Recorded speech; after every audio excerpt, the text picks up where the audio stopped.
আসসালামু আলাইকুম ওয়া রাহমাতুল্লাহ। প্রিয় দর্শক, কাজের ফাঁকে ফাঁকে করা যায় এমন কিছু আমল সম্পর্কে আজকের ভিডিওতে আমি আপনাদেরকে জানাবো ইনশাআল্লাহ। আমলগুলো এতই ছোট যে আপনি কাজের ফাঁকে ফাঁকে অবসর সময়ে, রাস্তা দিয়ে চলার সময় অর্থাৎ খুবই অল্প সময়ে এই আমলগুলো করতে পারবেন। আমলগুলো খুবই ছোট কিন্তু এর ফজিলত অনেক অনেক বেশি। কাজের ফাঁকে কিংবা অবসর সময়ে মানুষ কত কাজই না করে থাকে। কেউ গান শোনে, কেউ নাটক, সিনেমা কিংবা মুভি দেখে সময় অতিবাহিত করে। কিন্তু এই অবসর সময় কিংবা কাজের ফাঁকে ছোট ছোট অনেক দোয়া ও জিকির আছে যা পরেও মানুষ প্রশান্তি পেতে পারে। আর এসব জিকির ও দোয়ার ফজিলত, মর্যাদা এবং সওয়াবও অনেক অনেক বেশি। সুপ্রিয় দর্শক, বান্দার প্রতিটি আমল আল্লাহর কাছে অনেক দামি। ছোট ছোট আমলও কিয়ামতের দিন বিপুল সওয়াবে পরিণত হবে।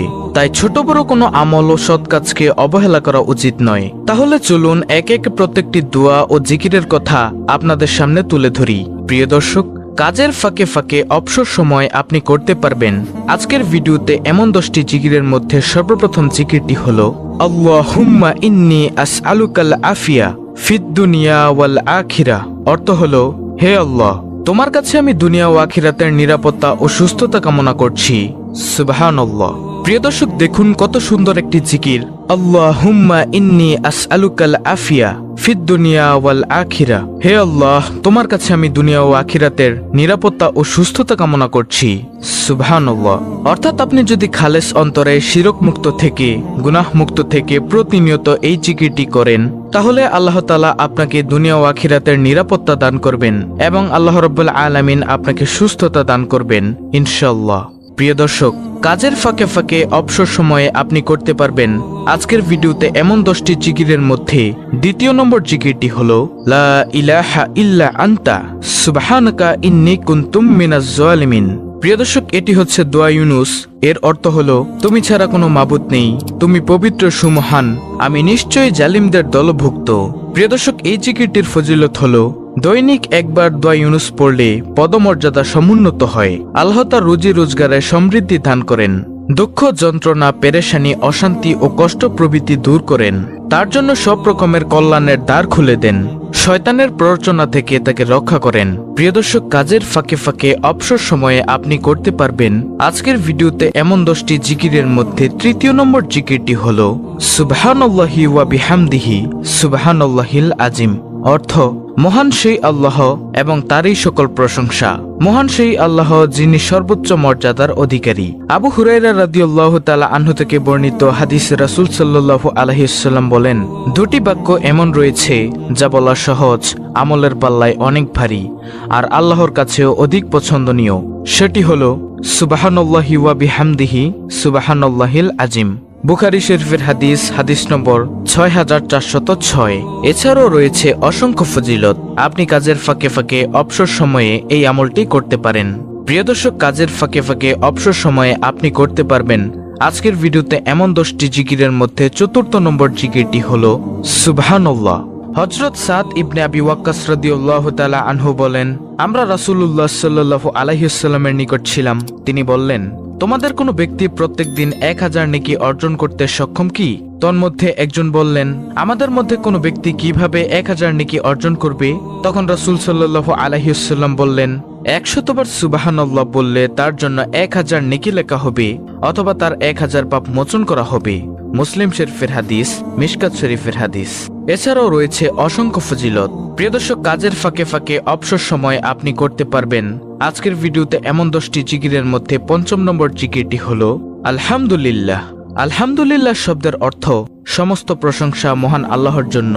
যে কোনো উত্তম, আনন্দময় ও শুভ খবরে ভালো কিছুর জন্য এটি বলা হয়ে থাকে।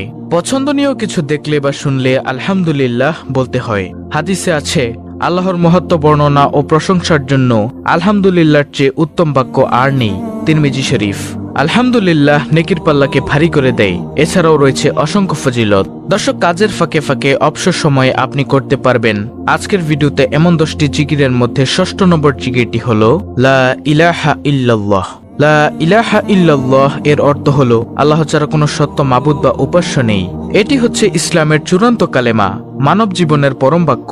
এই মহামূল্যবান বাণীর রয়েছে বিশেষ মর্যাদা এবং এর সাথে সম্পর্ক রয়েছে বিভিন্ন হুকুম আহকামের। প্রিয় দর্শক, 1 মিনিটে আপনি লা ইলাহা ইল্লাল্লাহ প্রায় 50 বার পড়তে পারেন। এটি সর্বশ্রেষ্ঠ বাক্য ও তাওহীদের বাণী। যে ব্যক্তির শেষ বাক্য হবে লা ইলাহা ইল্লাল্লাহ, তিনি জান্নাতে প্রবেশ করবেন। এছাড়াও এর ফজিলত ও মর্যাদার ব্যাপারে আরো অনেক বর্ণনা রয়েছে, যা বলতে গেলে ভিডিও আরো বড় হয়ে যাবে। তাহলে গেল 6 নম্বর আমল, অর্থাৎ লা ইলাহা ইল্লাল্লাহ জিকির করা। দর্শক, কাজের ফাঁকে ফাঁকে অবসর সময় আপনি করতে পারবেন আজকের ভিডিওতে এমন 10টি জিকিরের মধ্যে 7ম নম্বর জিকিরটি হলো আল্লাহু আকবার। আল্লাহু আকবার শব্দের অর্থ হলো আল্লাহ তাআলা সবকিছুর চেয়ে বড় এবং মহান। আল্লাহু আকবার শব্দটি মুমিনের ঈমানের দৃঢ়তা বৃদ্ধি করে, মনের ভিতর থেকে ভয়ভীতি দূর করে। মুমিনের জীবনের শুরু থেকে শেষ পর্যন্ত আল্লাহু আকবার এর প্রভাব তাকে আলোকিত করে রাখে। এছাড়াও আল্লাহু আকবার এর রয়েছে অসংখ্য ফজিলত, যার ফজিলত এক ভিডিওতে বলে শেষ করা যাবে না। প্রিয় দর্শক, কাজের ফাঁকে ফাঁকে অবসর সময় আপনি করতে পারবেন আজকের ভিডিওতে এমন 10টি জিকিরের মধ্যে 8ম নম্বর জিকিরটি হলো লা হাওলা ওয়ালা কুওয়াতা ইল্লা বিল্লাহ। এর অর্থ হলো আল্লাহ ছাড়া কোনো ভরসা নেই, কোনো ক্ষমতা বা শক্তি নেই। অর্থাৎ মানুষের ব্যক্তিগত শক্তি, সামর্থ্য, ক্ষমতা ও সাহস যত বেশি থাকুক না কেন, আল্লাহ তাআলা তৌফিক না দিলে তা কোনো ধরনের উপকারে আসবে না। এবং আল্লাহর সত্তা সবকিছুর ঊর্ধ্বে, সব শক্তিধর বস্তু আল্লাহর সামনে একেবারে তুচ্ছ ও ছোট। এটি একটি গুরুত্বপূর্ণ বাক্য। এর ফজিলত ও সওয়াব অনেক বেশি। যখন মানুষ নিজস্ব ক্ষমতার বাইরে কোনো পরিস্থিতি ও কাজের মুখোমুখি হয় যা সম্পাদন করা তার উপর কষ্টসাধ্য হয়ে পড়ে, তখন এই বাক্যটি পড়তে হয়। এছাড়া শয়তানের কোনো প্রতারণা ও আক্রমণ থেকে বাঁচার জন্য এই দোয়াটি পড়তে হয়, অর্থাৎ লা হাওলা ওয়ালা কুওয়াতা ইল্লা বিল্লাহ। আমলটি করার ব্যাপারে হাদিসে অনেক বর্ণনা এসেছে। আবু মুসা আশআরী রাদিয়াল্লাহু তাআলা আনহু বর্ণনা করেন, রাসূল সাল্লাল্লাহু আলাইহি ওয়াসাল্লাম একবার আমাকে বললেন, তোমাকে জান্নাতের অন্যতম ধনভাণ্ডারের কথা কি বলে দিব? আমি বললাম, অবশ্যই বলে দিন হে আল্লাহর রাসূল সাল্লাল্লাহু আলাইহি ওয়াসাল্লাম। তিনি বললেন, লা হাওলা ওয়ালা কুওয়াতা ইল্লা বিল্লাহ। হাজিম ইবনে হারমালা রাদিয়াল্লাহু তাআলা আনহু বলেন, আমি নবী সাল্লাল্লাহু আলাইহি ওয়াসাল্লামের নিকট দিয়ে যাচ্ছিলাম। তিনি আমাকে বলেন, হে হাজিম, তুমি অধিক সংখ্যায় লা হাওলা ওয়ালা কুওয়াতা ইল্লা বিল্লাহ বাক্যটি পড়ো, কেননা তা হলো জান্নাতের গুপ্তধন। তো এটি গেল 8ম নম্বর জিকির। তারপরে প্রিয় দর্শক, কাজের ফাঁকে ফাঁকে অবসর সময়ে আপনি করতে পারবেন আজকের ভিডিওতে এমন 10টি জিকিরের মধ্যে 9ম নম্বর আমলটি হলো আস্তাগফিরুল্লাহ পাঠ করা। আস্তাগফিরুল্লাহ এর অর্থ হচ্ছে আমি আল্লাহর কাছে ক্ষমা প্রার্থনা করছি। কোনো খারাপ কাজ করে পরবর্তীতে অনুতপ্ত হলে এই দোয়াটি পাঠ করা হয়। আস্তাগফিরুল্লাহ এর প্রধান ফজিলত হচ্ছে আল্লাহ তাআলার কাছে ক্ষমা পাওয়া।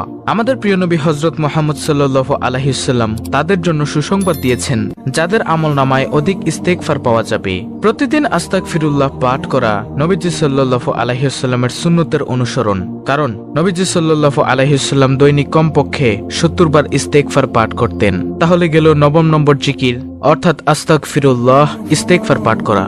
তারপরে প্রিয় দর্শক, কাজের ফাঁকে ফাঁকে অবসর সময় আপনি করতে পারবেন আজকের ভিডিওতে এমন 10টি জিকিরের মধ্যে সর্বশেষ 10ম নম্বর আমলটি হলো নবীজি সাল্লাল্লাহু আলাইহি ওয়াসাল্লামের উপর দুরূদ পাঠ করা। সেটা হতে পারে দুরুদে ইব্রাহিম, যেটা আমরা নামাজের মধ্যে পাঠ করে থাকি, অথবা সবচেয়ে ছোট দুরুদ সাল্লাল্লাহু আলাইহি ওয়াসাল্লাম। আপনি যদি দুরুদে ইব্রাহিম পড়তে না পারেন, তাহলে আপনি পাঠ করুন সাল্লাল্লাহু আলাইহি ওয়াসাল্লাম সাল্লাল্লাহু আলাইহি ওয়াসাল্লাম সাল্লাল্লাহু আলাইহি ওয়াসাল্লাম। তাহলেও আপনার দুরুদ আদায় হয়ে যাবে ইনশাআল্লাহ। দুরুদ পাঠের ফজিলত হলো, একবার দুরুদ পাঠ করলে আল্লাহ তাআলা 10টি রহমত নাজিল করেন। এ সম্পর্কে আবু হুরায়রা রাদিয়াল্লাহু তাআলা আনহু থেকে বর্ণিত, রাসূল সাল্লাল্লাহু আলাইহি ওয়াসাল্লাম বলেছেন, যে ব্যক্তি আমার প্রতি একবার দুরুদ পাঠ করে, আল্লাহ তাআলা তার প্রতি 10টি রহমত বর্ষণ করেন, তার 10টি গুনাহ ক্ষমা করে দেন এবং তার মর্যাদা 10 ধাপ বৃদ্ধি করে দেন। প্রিয় দর্শক, কাজের ফাঁকে ফাঁকে অবসর সময় আপনি করতে পারবেন এমন 10টি দোয়া ও জিকির। সংক্ষেপে আমি আপনাদেরকে আবার বলে দিচ্ছি। নম্বর 1, আল্লাহুম্মা ইন্নী আসআলুকাল আফিয়া ফিদ দুনিয়া ওয়াল আখিরা। দ্বিতীয় নম্বর জিকির, লা ইলাহা ইল্লা আনতা সুবহানাকা ইন্নী কুনতু মিনাজ জালিমিন। 3, সুবহানাল্লাহি ওয়া বিহামদিহি সুবহানাল্লাহিল আযীম।